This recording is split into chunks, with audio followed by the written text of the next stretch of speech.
Is Nguwi. I'm the managing consultant for industrial psychology consultants, and I'll be taking you through this presentation, which we have called the business case for employee engagement. As you may be aware that a lot of organizations do carry out employee engagement surveys. I know some do not for various reasons, but we'll explore some of these as we go through the presentation. Okay, so let's start with the definition of employee engagement. Employee engagement has been defined several times using several definitions. In some cases, we're actually finding that people mix employee engagement with the employee satisfaction, which I don't think is an issue at all, but it really depends on how you are measuring what you're calling employee engagement. So when you look at employee engagement, the easiest way to look at it is that how invested are your employees in what they do within your organization, or how invested are your employees in what in interacting with what you offer as a business or an organization. Others have preferred to call it a psychological investment that an employee then gives to the organization. There are various definitions that we can look at. Others have looked at it as a quantitative and qualitative measure of the relationship between the organization and its employees. And that definition is telling in the sense that when you look at the relationship between you as an employer and also you and your employees, it's key to note that there are various areas that you can look at as you're looking at the components of employee engagement. And as we go through this presentation, I want you to remember these definitions because they come in handy as we go through some of the areas. Okay, according to Willis Towers, they define employee engagement as the willingness and ability to contribute to the company's success. I think what is also key in all the definitions is that when you look at employee engagement, the ultimate goal of employee engagement is to be able to create an environment where an employee can use their own discretionary effort to do whatever they're doing. What it means is that you're not going to force people to do the tasks that they need to do. You're not going to force people to serve your customers. You're not going to force people to complete tasks. You're not going to threaten the complete tasks. It comes naturally on its own because someone is invested in what they're doing. Someone is invested in the organization. That's what we are calling employee engagement, and that's very important to take note of that. Others have also argued that employee engagement is just as simple as employee satisfaction. But if you go into the construct of those two areas, two issues, you will notice that they're actually quite different in terms of definition from a psychological point of view. They are different in the sense that employee engagement is where you get to a stand where you use your discretionary effort. While it's employee satisfaction, you can be satisfied, but without necessarily using your discretionary effort in what you're doing. And that's the major difference that you find. So employee engagement goes beyond job satisfaction and employee happiness. It is an emotional state of passion and commitment that brings benefit to both the employee and the employer. So you can see there it's beyond happiness and beyond satisfaction in the sense that there is an element of passion and element of commitment to what people do and whether they are interacting with whatever environment they are offering as an organization. Very key to take note of that. So before we go into the business case for employee engagement, I just want us to briefly talk about one of the major challenges in measuring employee engagement, which is I do know that most people would come up with their own questionnaire. They will come up with their own dimensions and still call it employee engagement. If it works for you, there's nothing wrong with that. But I want you to take note of the fact that whatever questionnaire you're going to use, you must check that the questionnaire is actually reliable. And the only way to gauge whether the questionnaire is reliable is to do, before you carry out your employee engagement survey, you take a sample of your employees, you pilot it, and calculate the reliability of the questionnaire. This I'm assuming that you will have a number of employees. We are looking at probably over 50 people who can complete the questionnaire as a pilot. Then you measure the reliability of the questionnaire. The unfortunate part is that if the questionnaire is not reliable, you run the risk of making wrong conclusions from your data. Because reliability means you are measuring exactly what you wanted to measure. If you are measuring remuneration, the questionnaire must be able to capture that as a key construct in your assessment of remuneration. But I know in most cases, people don't check that. They just look at the results at face value without necessarily looking at the quality of the questionnaire. So I want to just re-emphasize that the quality of the questionnaire plays a very big part. I also know that sometimes people use the Gallup questionnaire, which is fine, which is a shorter version of most of the questionnaires that are there. But you also notice that even if you use the Gallup questionnaire, you still need to check the reliability of the questionnaire by dimension, each dimension. And you can only check the reliability of the questionnaire by dimension if you've got more than one question per dimension. And that is important to take note of. We are looking at a case where for employee engagement, anything below 0.65 reliability, you must start looking at it. You may need to reword your questions, which means they may not be clear to the people who are completing the questionnaire, or you may need to take certain questions out. I know if you know how to calculate reliability, for example, in SPSS, it will tell you which questions to remove because they are actually contribute to the low reliability. That kind of analysis is key when you're assessing employee engagement. The questionnaire that we use ourselves has already been tested for that. We've actually tested for that. But I also do know that people who do employee engagement surveys, especially if you're doing it in-house, you want to come up with your own questionnaire. The challenge that we see in most cases is that people want to see what we call face validity, things that are like things that they see every day on a day-to-day basis. But those things may actually not be reliable. It's good to include them, but I would urge you to really focus on the reliability of the questionnaire before you make any conclusions out of that particular question, out of the results that you get out of employee engagement surveys. So it's not a matter of just you dreaming of questions and put them together and run and you call it employee engagement. It's about the reliability. How stable is the construct that you are measuring? How reliable is that construct as you are measuring it? And that is key in measuring employee engagement. A lot of effort has not been put into actually administering, into correcting or administering the correct instruments. We do see that a lot of instruments that are being used in employee engagement are actually not reliable. Are instruments that people just come up with without following a structured method for developing those instruments. But we'll come back to that later on. Let's look at the business case for employee engagement. Why employee engagement? I try to dig into research. There's lots of research around the issue of employee engagement. And the consistent that we are finding in this, but Gallup, we have done probably the biggest meta-analytic study that you can find. It's readily available. If you just Google Gallup employee engagement meta-analytic study, you will find that actually in PDF. If you can't find it, we can send the report. There is a short version of this report and there's also a long version of the report. So when you look at that, what they found is that engaged employees outperform their peers who are not engaged at all. I think it's only natural if you look at that. If someone has got the capacity, and also remember, when we say this, we are assuming that everything else being equal. For example, the person has got the capacity to do the job. It doesn't matter how engaged you are. If you don't have the capacity to do the job, it don't make a difference. So the assumption in what we are in these results is that there was a group of people who are in a particular role or roles, and these people have got what is required to be able to perform in that role. And if someone is engaged compared to the other one who is not engaged, those that are engaged tend to outperform those that are not engaged. Then when you look overall at companies, you will realize that companies with high employee engagement have been found to have 21% more profitable. And that's key. Imagine if you're working on you're in a group you're in a particular industry and your employees are more engaged than your competitor. What it means is that you are very likely to be able to have a profitability difference of about 21% on average if your employees are engaged, obviously to a certain level.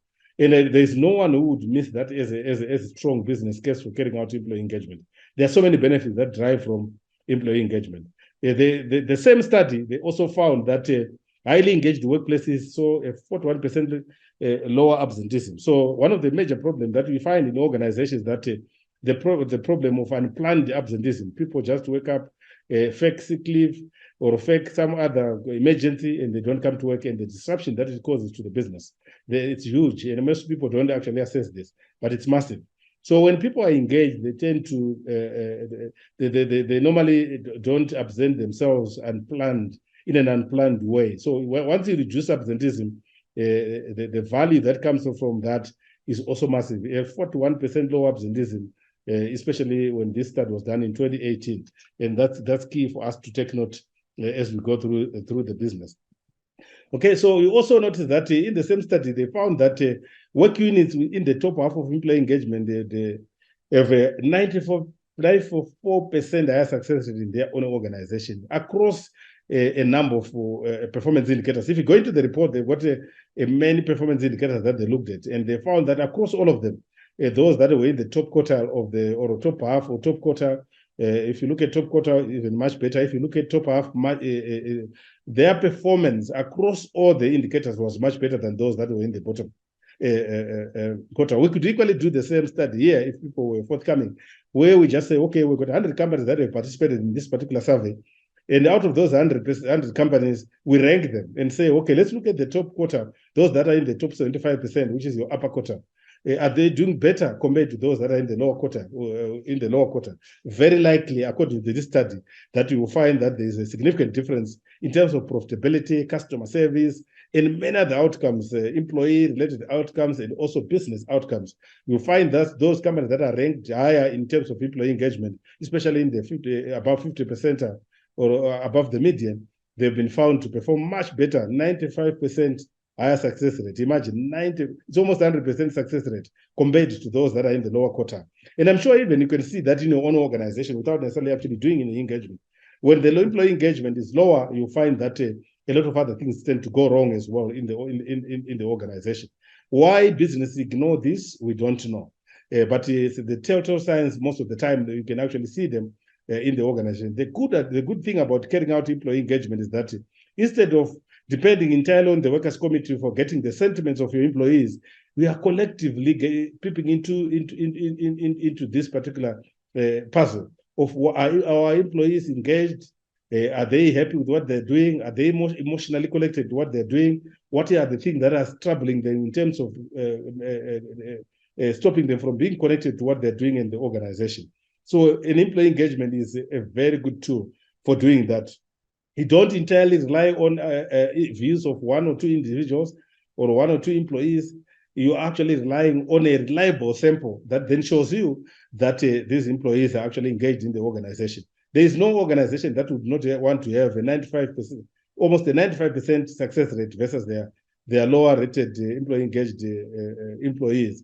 And there's no good reason more than that for me if you look at this particular meta-analytic study.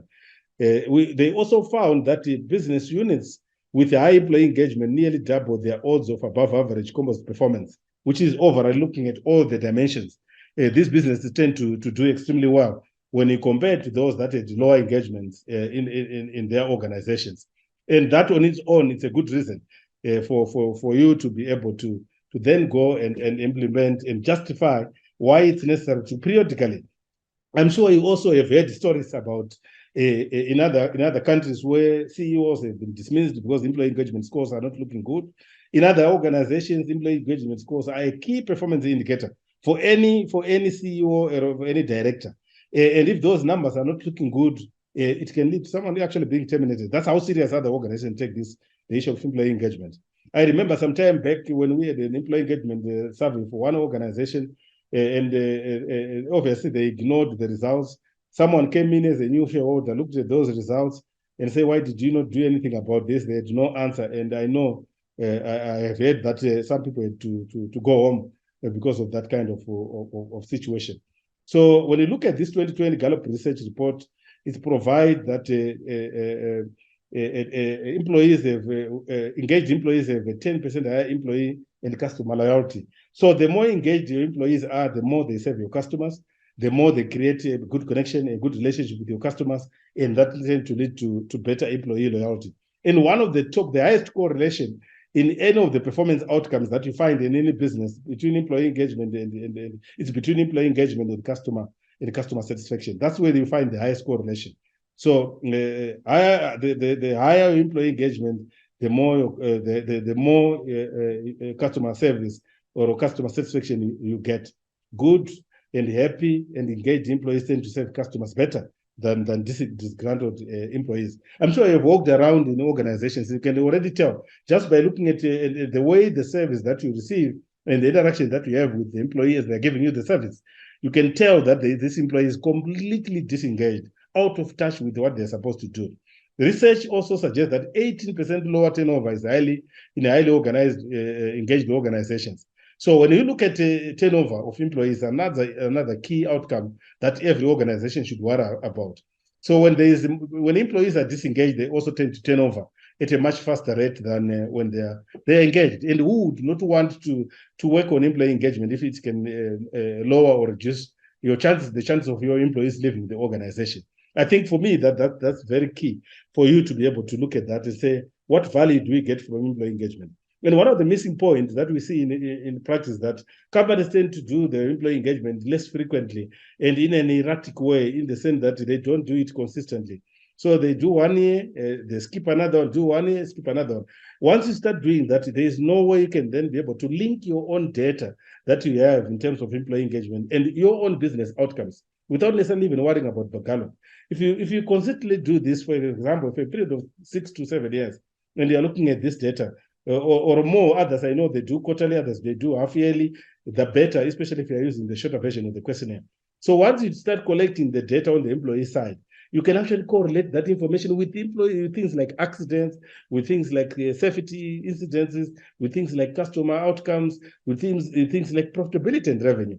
That can be done if you collect this information. But I also know that there are some who think that because there are so many things that are happening in the organization, we must not do employee engagement. We must wait for the good time. Once you start doing that, you are massaging the whole process. This is supposed to be a social experiment in good or bad times. If you normally do your employee engagement in November, you must still do them in November. If you normally do your employee engagement in the last quarter of the year, you must periodically do that in the last quarter of the year so that you can consistently collect the results to reflect exactly the same sentiments.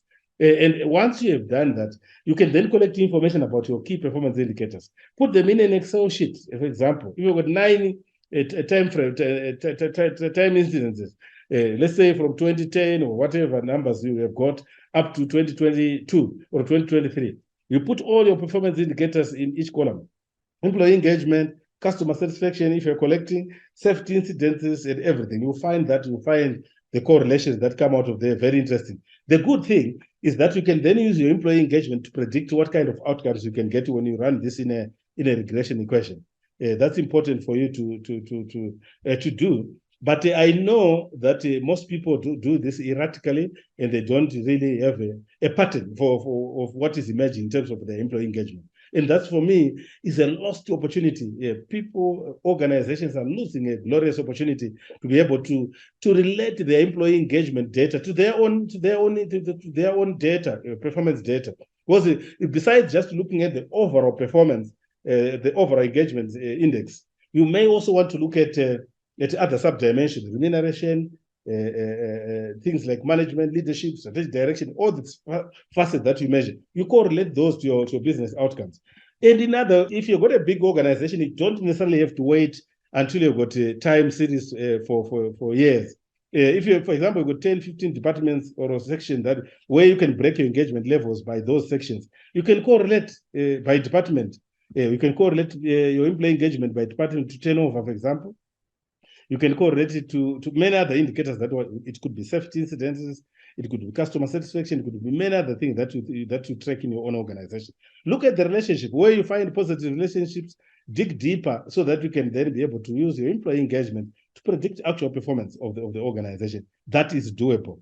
And we have done it before with some of the organizations. According to this research, as we are seeing there, SMAP research shows that 1% of executives say that employee engagement is critical to their company's success. If you look globally now, most organizations now know that employee engagement is a key facet of driving any company performance. You can't move a business to the levels that you want without necessarily carrying your employees with you.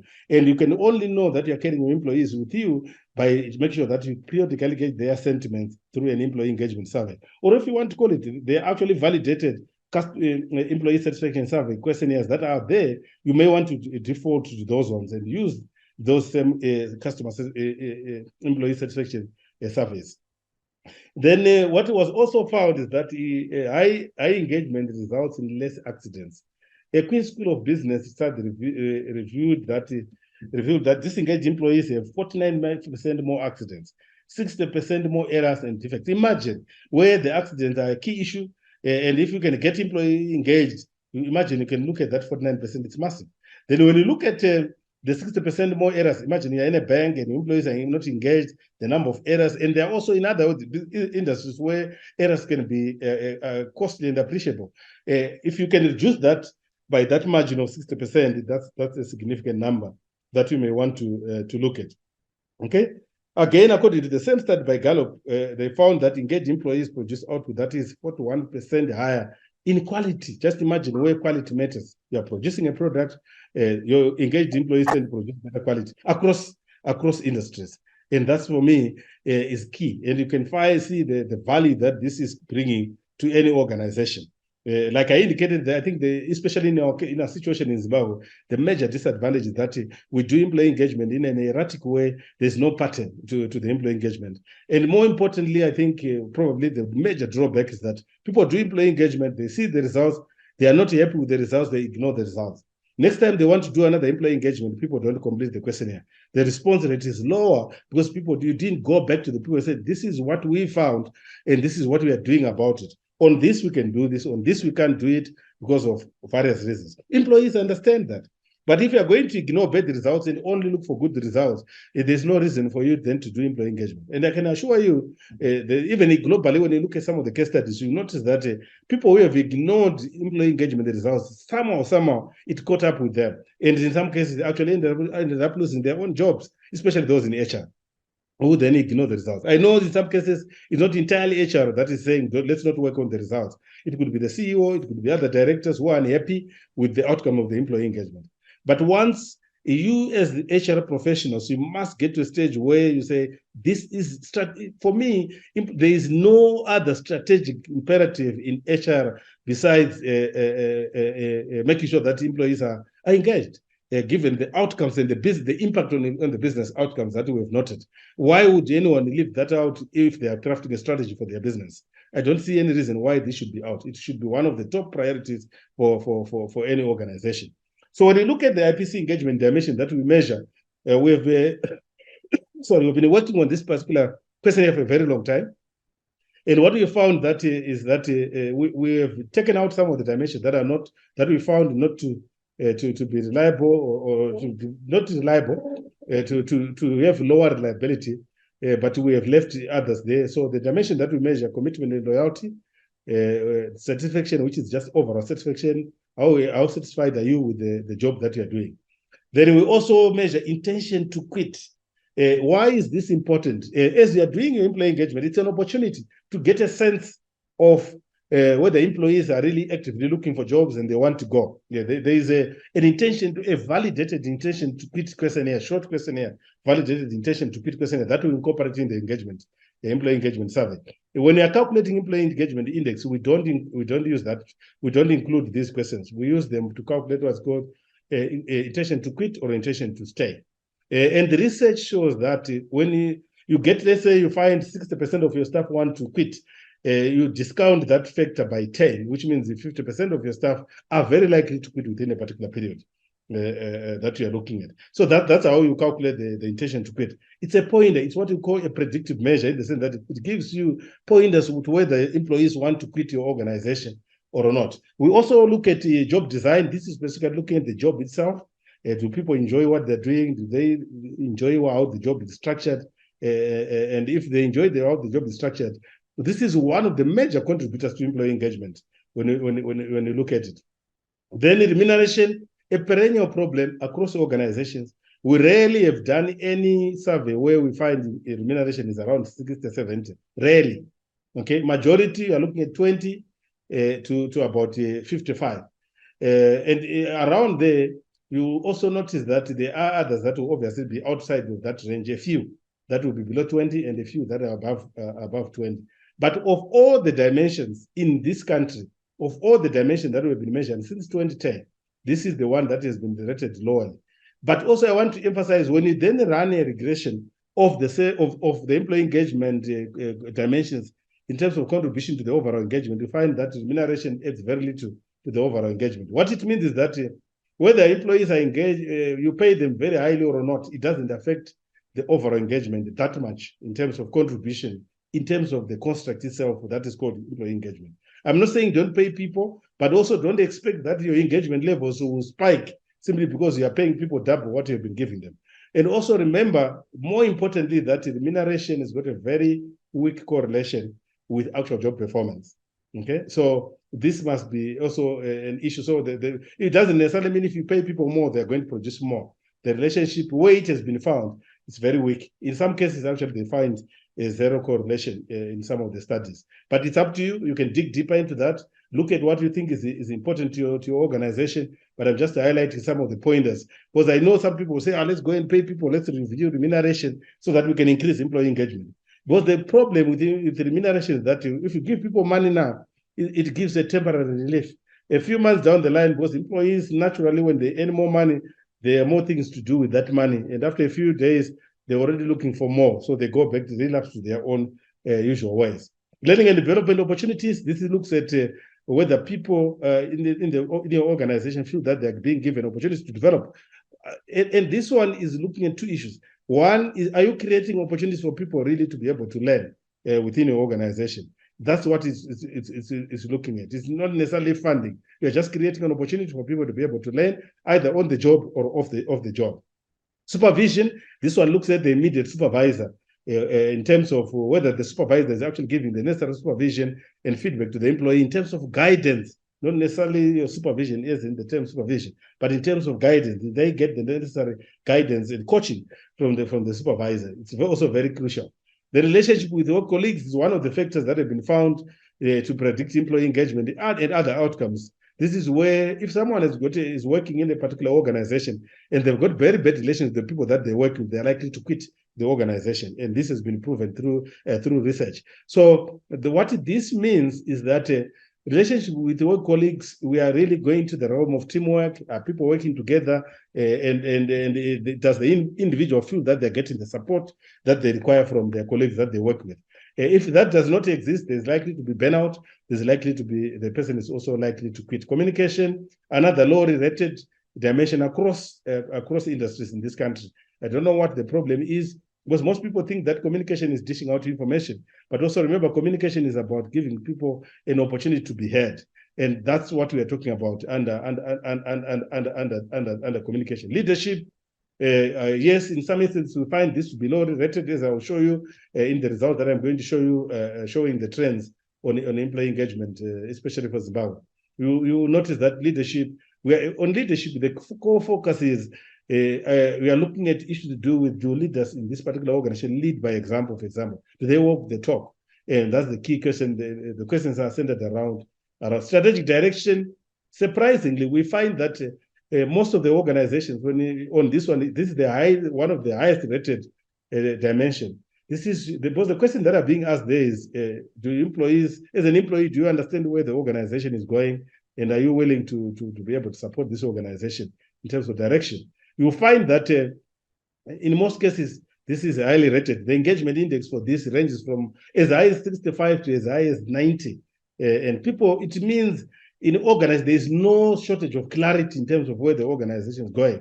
Because most of the time when you go into a meeting, you're reminded, where in some cases, via emails, you're reminded this is where we are going. Everyone needs to support this. Others do road shows. So we find this to be one of the highly rated dimensions. Then absorption is how immersed is this individual. I want to hear, maybe before I go into absorption, to highlight that in our questionnaire, what we've done is we went back to research and looked at what is called work engagement. There's a difference between employee engagement and work engagement. From here, where we are talking about absorption, it's a component of what is called a validated instrument on a work engagement that measures absorption, which is how immersed are you in the work that you do. It measures dedication. How dedicated are you to the work that you do? It measures vigor. Okay, when you're doing your job, do you feel energy? Do you feel the amount of energy that you are using in the organization? Is it naturally coming to you to do the job that you're doing? So that's those three. We discarded the other ones when we did the validation. Those three we found them to be useful. We also found that others want to add another component called work-life balance. It's not part of the work engagement questionnaire, but it's an addition that we find a lot of people want to put in there. As long as the questions are tapping into the right questions, it should not be a problem. Just check the reliability of that. So typical questions that you find, for example, I understand how my work contributes to the achievement of the organization's goals and targets. I'm immersed in my work. My salary is comparable to similar positions in other organizations. You can already tell which dimension is being measured there. I've not indicated. But the last question is talking to the issues of salaries. So we mix these questions when we are distributing the questionnaire so that they are not at one area, so that we also improve the reliability of the questionnaire. Let's now look at the Zimbabwe employee engagement results for 2022. From the cameras that we have done, we averaged those results, and this is what we found. You can see there, strategic direction comes out top in terms of engagement. Maybe let me start with the overall engagement. At 70, you'll see when I show you the graph that it has actually gone down from previous years, the previous three years or so. Now in 2022, you can see that it was on 70. What it means is that roughly 7 out of 10 employees that were in the survey or in the sample rated the organization in the positive. So if you're using a questionnaire that has got to agree, strongly agree, disagree, strongly disagree, you count the number to calculate engagement. You count the number of the positive responses, which means you agree and you strongly agree, over the total responses to get the 70% or whatever percentage you get. So that's how you calculate an engagement index across all the dimensions. So what it means, that 70% means basically 7 out of 10 employees were positive about all the things that were, on average, all the things that were asked. Okay. Then from there, we now go to strategic direction. You can see almost 100% of the people are really positive about the strategic direction of the organization. Then when you go in there, you go to remuneration, as I was indicating, you can see 30%, below 40% of the employees rated remuneration in the positive, as expected. So if you were running your own employee engagement for an organization, you would not want to be below 30%, which is the national average. You'd want to be at least above that. You know, okay, we are in the same group with others, but we are slightly better in terms of how our employees are rating the issue of remuneration. Communication, as I indicated, and leadership, you can see there, and work-life balance there. Work-life balance seems also to be coming up as one of the perennial areas for that would need attention, because it's also low rated in comparison to the other ones. Yes, it's in the 50s, but it has never been in the 60s, 70s. The same applies with communication, never been in the 60s and remuneration. Leadership, yes, in the 60s, but in other organizations, you find that it's as low as 30%. That's what you can see there. Immediate supervisor, good, 82%. You can see that's the trend. So if you were then doing a benchmark, you then put a line across, putting your own data to compare with this kind of information. That makes more sense in the sense that you can then say, are we doing badly compared to the national average? Don't worry about the sector and things. Yes, they are. If there's enough data, you can do sector, but I would still find more value even if I do nationally. But if you've got data for a particular sector, it's okay, because there could be unique circumstances in your particular sector that is impacting employee engagement in that particular sector. But I would equally find value in using the national sample should you not have specific benchmark data for your own sector. Okay, then the outcomes that we use, commitment and loyalty, we don't take it as an engagement dimension. We actually take it as an outcome dimension.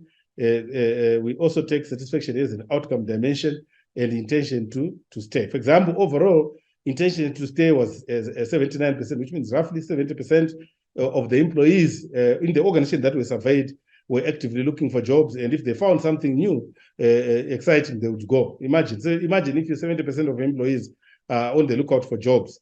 That is really an indictment on your organization in terms of retention of your staff. So you can run correlations without necessarily even collecting your internal data. You can run correlations. So what is predicting out of the employee engagement dimension? What is leading to this low intention to stay? What is leading to low satisfaction? What is leading to low commitment? You can even run a regression model to be able to predict the intention to stay of your employees. This is all doable without necessarily even digging into other data. You can also look at this intention to stay by department. You can also look by department, where do we have this the lowest and why? You can actually see why is it that, for example, if you find that a particular department has got intention to stay of 10%, you'd want to dig deeper and find out why this is the case. And this can only be done sometimes after you've presented your employee engagement results to your key stakeholders, your managers, your employees, and they've given their input and feedback in terms of the results.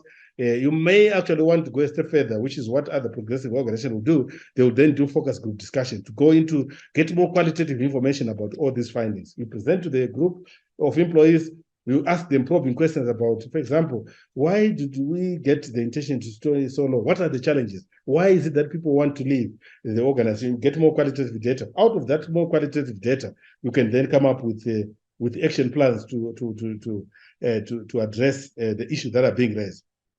So when you look at the trend since 2020, 2010, when we started seriously doing the employee engagement, we used to do them before, but remember that was the period of hyperinflation, so we discarded that. So when you look at the employee engagement, it was lowest at 54% in 2010. It went up in 2011 to 64%. During the period of the GNU, the last part of the GNU, it was on the upward trend, peaking in 2015, going down again in 2016, 2017. The reason, we don't know. Then from 2018, it started going up, but not at a very high rate. It started going up to, you can see 2020 and 2021, it was flat, no change. Then now a drop of about 5% from 2021 to 2022. We have not checked whether that drop is significant statistically. We would actually check that to see whether it's something to worry about or something to take note of. It could just be a random drop in that particular employee engagement. But if you are in an organization, when these drops like this happen, you need to start worrying and look at it and say, look, what should we do as an organization in order to address the issue that is coming out of those employee engagements? So we have no shortage of local benchmark information in Zimbabwe. So if you're doing employee engagement for the, let's say you're now doing for 2023, from the ones that we've done ourselves, we can give you benchmark information. Although it's too the numbers are too small, but we can give you benchmark information around 2023. If you want, you can still reference the last year, 70% and 75%. It's entirely up to you, but the benchmark information is there. So imagine if this was a company from 2020 up to now, we've got enough data points to be able to correlate this to all performance indicators in the organization, those that are collected on a yearly basis: revenue, profitability, customer satisfaction index, safety incidences, safety accidents. All these can be correlated to this quality. All this can be correlated to even output in terms of tonnage. All this can be correlated to your level of employee engagement. And I'm sure you'll find one or two interesting relationships that can be pursued out of that particular engagement. Then when you look at employee engagement, Zimbabwe versus the globe, I'm sure you can see there, Zimbabwe is up there, you can see there. Although not yet proven, what seems to happen is that the less developed the country is, the higher the engagement. Surprisingly, not sure. In another discussion that we had with other colleagues, they were saying that maybe if you look at, for example, the lowest engagement is found in Europe. You can see there, the lowest, that yellow line, that is the bottom, it's found in Europe. The reason, some are trying to argue, even if you look at some of the reports that have been done in South Africa, they're trying to argue that maybe in these well-developed countries, the issues that they know, they arise, they know, they can voice, maybe in the less developed countries, people are not actually telling the truth when they're responding to some of the questionnaire. All these are possibilities, but I have not seen any scientific explanation that says why is it that the less developed countries tend to have high engagement compared to more developed countries. So far, we don't have that kind of information, but it's worth looking at for those that love research. Okay, we have already talked about that. The takeaway for leaders, I've just put them in the one slide based on the research. What are the things that we must do in order to improve employee engagement? One, employees want to feel valued. They want to feel that they're coming to work and it's worthwhile. They're recognized for that. Good interpersonal relations with colleagues and superiors are key. I'm sure you have known people who have resigned from their jobs because of a toxic work relationship, either coming from the colleagues or coming from the supervisor. When employees feel recognized, they feel valued. Feeling valued is key. Feeling a sense of personal development. So personal development is key.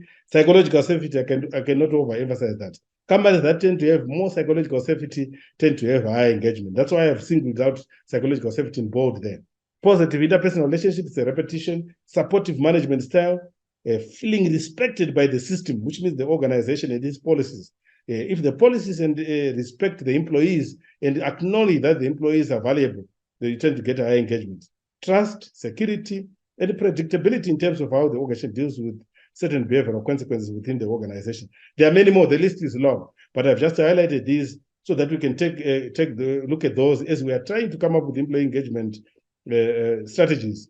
We must look at those. That's the core. Money, you can see, is not featuring anywhere there in terms of actually driving employee engagement. There are some people who are willing to earn very little as long as they are being respected, as long as the environment makes them feel like they're a human being. There are others who are earning a lot of money, but the environment treats them like terrorists in their own organization and treats them like thieves in their own organization. In such kind of environment, normally does not augur well for employee engagement. Okay, thank you. I will now take questions. Then we're done. I think I've done close to about 40 minutes. If I can have questions, please, if you want to ask questions, please feel free to do so. Without, yes, Love More. Love More, you can unmute yourself and go ahead. Love More Mshangwa. Mtanga, yeah.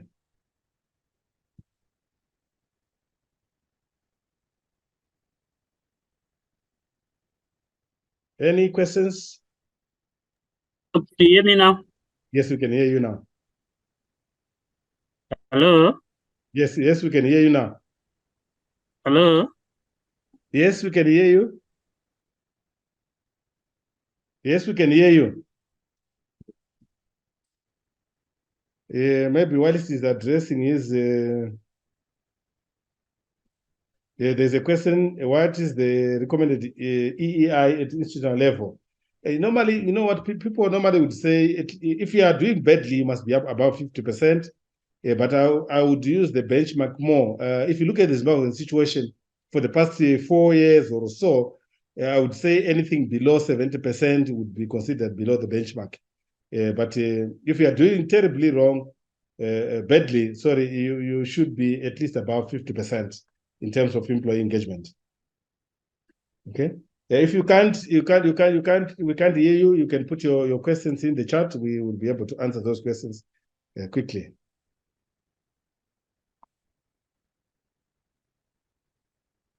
Any other questions, comments? This presentation has been recorded, so we will be able to share you the recorded version should you want to then share with your colleagues or go through it again with others. And also feel free in our HR group, if you have any questions that you may want to raise, please feel free to do so. My last keyword is that when you do employee engagement, do it consistently. Even in bad times, you must do engagement. You don't say, we have not given a salary increase, so we can't do engagement. Because tapping into that kind of dynamic is actually key for understanding what drives the engagement in your organization. You may be surprised, even where there's been no salary increase in the past 2 years, you may find that people are actually much more engaged because there are other things that are working well. Like as I showed you, research consistently showed that employee engagement is very little to do with actual remuneration, but more to do with others. Mrs. Shibasa, you can go ahead. Yes, thank you, Memory. This was quite an insightful presentation. Thank you very much.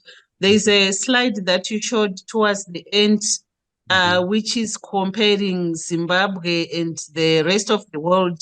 But I noticed that on the period 2021 to 2022, there is a dip in all the areas. What could have been the reasons for that dip?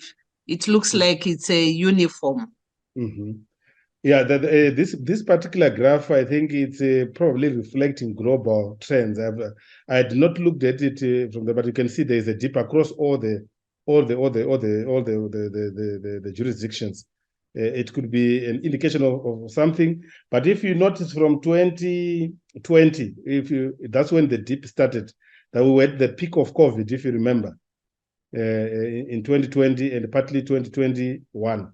And also partly 2022. People were really struggling with the COVID during that year. The work situation was tight. We had lots of people who were very insecure because people were shedding off labor. Those could be some of the explanations, but there could be many other explanations. But that's a good observation. Thank you.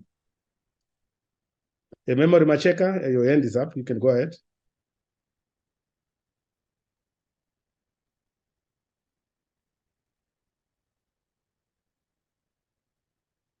Please go ahead, Memory.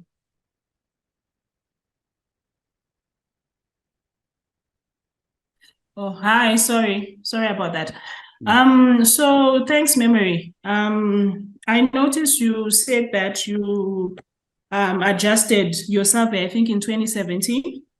So I think my question really is to ask in terms of when you did that adjustment, did you also take into consideration in terms of the millennials and in terms of their expectations and the things that as organizations we need to be measuring and to be looking at in terms of what would actually, satisfy them from an engagement perspective? Okay, a very good question. Maybe let me start with the reason why we didn't go deeper into that. When we look at research on generational differences, you will notice that in terms of actual work outcomes, like performance and many other outcomes, there's very little difference between generations. Okay? Yes, there is preference in terms of certain issues, but even if you go to the work ethic research, there's an article where I summarize all the research that you can find on generational difference. There's very little difference. In actual fact, when you look at the research by the Center for Evidence-Based Management and also CIPD, you will notice that there is no consensus on whether there are generational differences or not, because just defining the generational cohorts itself is actually very difficult.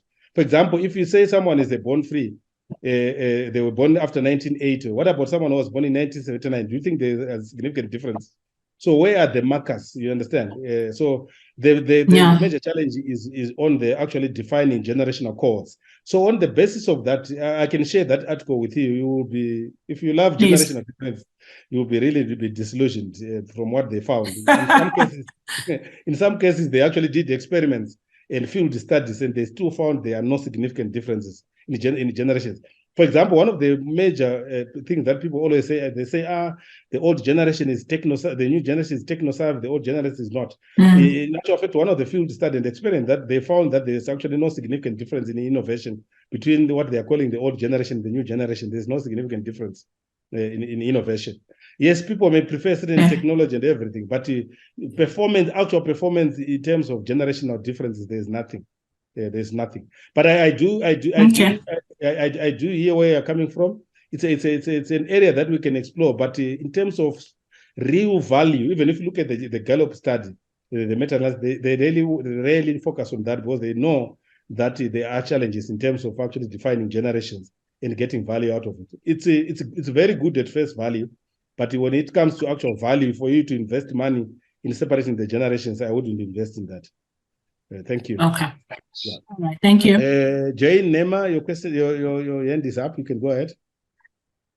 Thank you, Memory. But as a follow-up to what Memory was asking, I seem to be under the impression that there's a general shift in work attitudes across all generations to the extent that most employees' view of the workplace has changed. And as such, they are more skewed. Employees their attitude is more skewed to a tendency where people can become a bit kind of selfish. They are now thinking more of themselves, what they can get out of the workplace, what they can benefit, and as such, when they then apply themselves in the workplace, the dimensions kind of change to what may be 10, 30 years ago, an employee 10, 30 years ago, some expectations would have been. So to that extent, I am thinking that maybe in terms of then scoring, in terms of engaging employees, there is a general change in the manner in which the employee of nowadays is engaged to the workplace than the employee of, say, 40 years ago, because of the general changes that have happened in the economy, in the way people look at life, in their expectations. And therefore, when then employees answer questions to do with employee engagement, they may be to some extent be more truthful, more honest, and that may also then bring down the engagement levels. What would be your comment to that? A very good observation. There are people that are trying that have been coming up with that hypothesis that there's been a shift in the attitude of employee towards the work. I'll try to look for a summary of the research and I'll share with you in the group. I've noticed that it's somewhere, but that shift is not affecting a particular generation. It's actually affecting everyone, regardless of generation. But I also hear what you're saying, that it could affect how they then rate. If people are more selfish now, it could affect how they rate. But there's also new evidence that is showing that employee engagement is also largely driven by the personality of the individual. For example, Thomas Tomorrow, I think if you follow him, they've done massive studies where they're showing that people who are highly neurotic in terms of their personality traits, they rarely rate anything positive about the organization. Okay, so personally, they found, I will also share that research in the group PDF of that research that shows that in some instances, they actually, what you are seeing as engagement scores, actually a reflection of some of the personality traits that you are found in your employee population.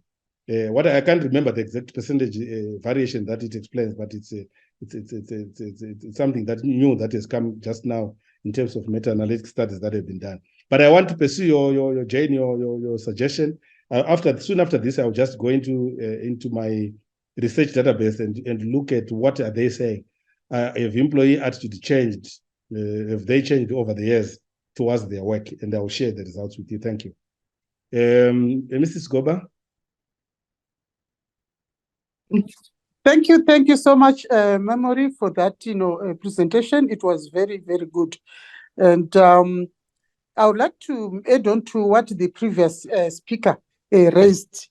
And to me, what worries me most is the attitude that we are seeing, especially in the new crop of employees that we have, to the extent that you don't see the commitment to perform, but there's more of that feeling of entitlement all the time, despite the efforts that organizations may, do in terms of maybe employee retention and, try their level best so that people are happy. There's that attitude which worries me all the time, to the extent that even if we're to take on board, say, workers' committees, they're not the same workers' committees that were there, that time, where they could even push their people from their constituency to perform, to work, so that there is that, revenue that then assist in whatever they get as conditions of service or benefits. So this is really worrisome on my part. And like I say, I think it's the attitude more than anything else, and quick back, and then no, commitment that would say, okay, I'm happy that somebody is performing. And this, mind you, is despite the fact that they come with high qualifications. They've got their first degrees, they are, postgraduate degrees. They've got the masters, and some of them even studying for their PhD and so forth. But what's happening on the ground is so different. So I'd love to maybe also, get to, know what the research came up with that you mentioned earlier on. But I would like to agree with the previous speaker because it's quite disturbing. Thank you. I will first of all give you, if you look at the research on turnover, staff turnover as an example, you will notice that the major factors that affect staff turnover are age and marital status. Okay, the younger someone is, the more likely they are likely to turn over. Okay, on marital status, actually there is an additional one that then says that if someone is married and stays with the children where they are staying and coming to work, they are unlikely to turn over. Okay, then in the same study, which I have summarized, I've got the article which I can share in the group. You notice the issue of attitude that they're talking about is actually there. Although it was studied in relation to turnover, that the shifting of attitude, there's so many measures that were 31 factors that we looked at in terms of turnover, in terms of those studies. and I'll share those with you. Mrs. Goba, in terms of the attitude of the workers, this is not scientific. I'm just giving my own opinion now. What we find is that because the Zimbabwean employee that you look at today is highly qualified and most likely overqualified for what they're doing. When someone goes to school or pursues further education, there is a general expectation that they will also earn more. But if you find most of the people are underemployed, which means they're in jobs that are underutilizing their skills because they just want to survive, those people, they still have very high expectations in terms of earnings.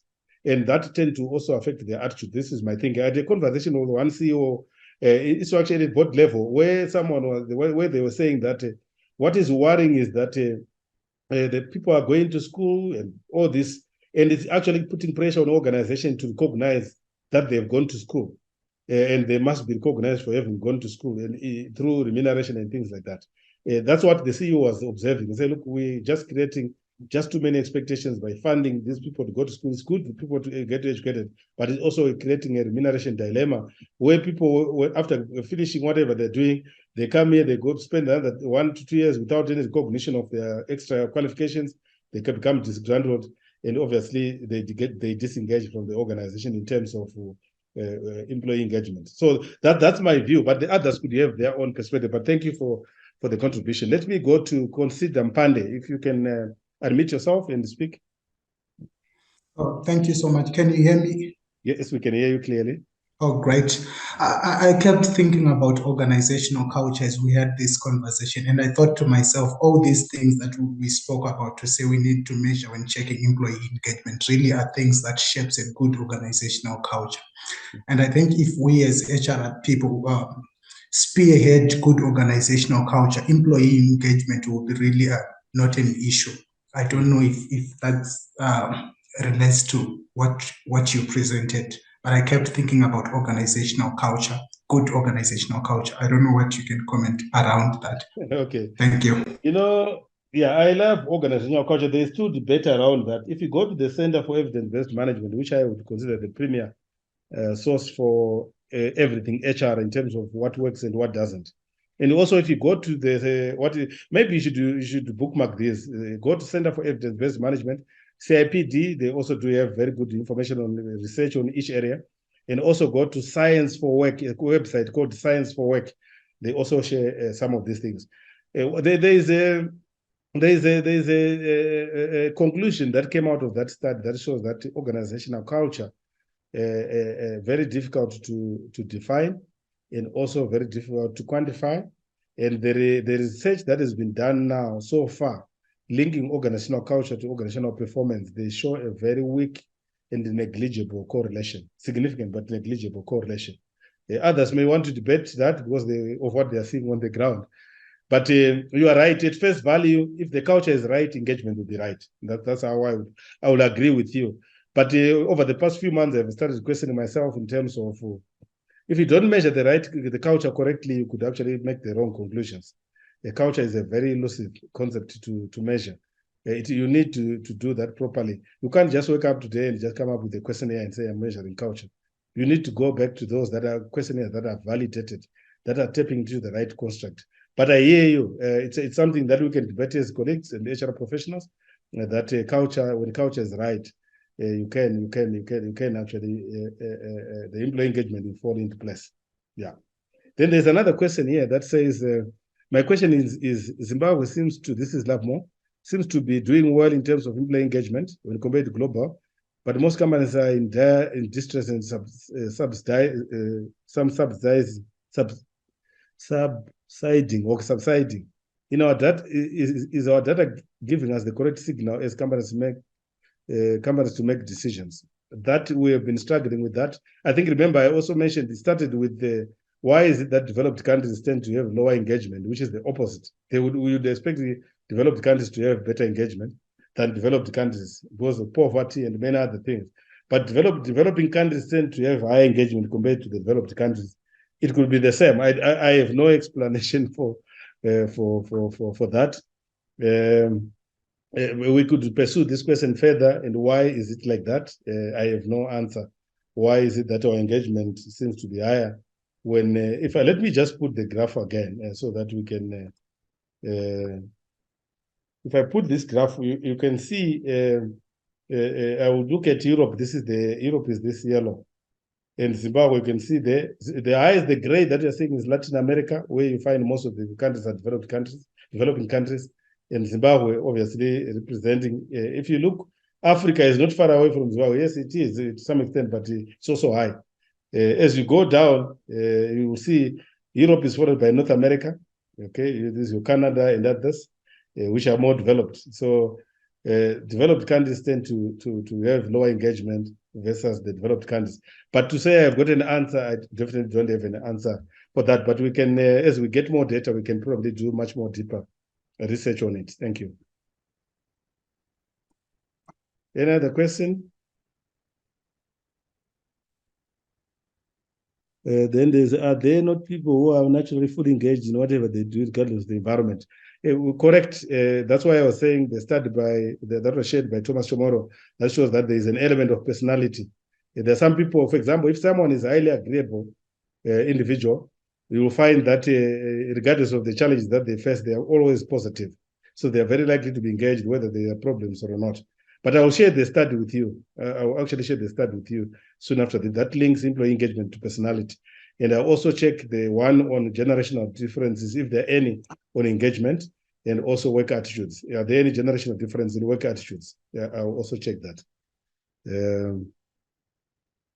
Okay, yes, there's also another question here. Is it not that the workplace has become more democratic and transparent than in colonial pre-independence? Even the role of HR practitioners has evolved.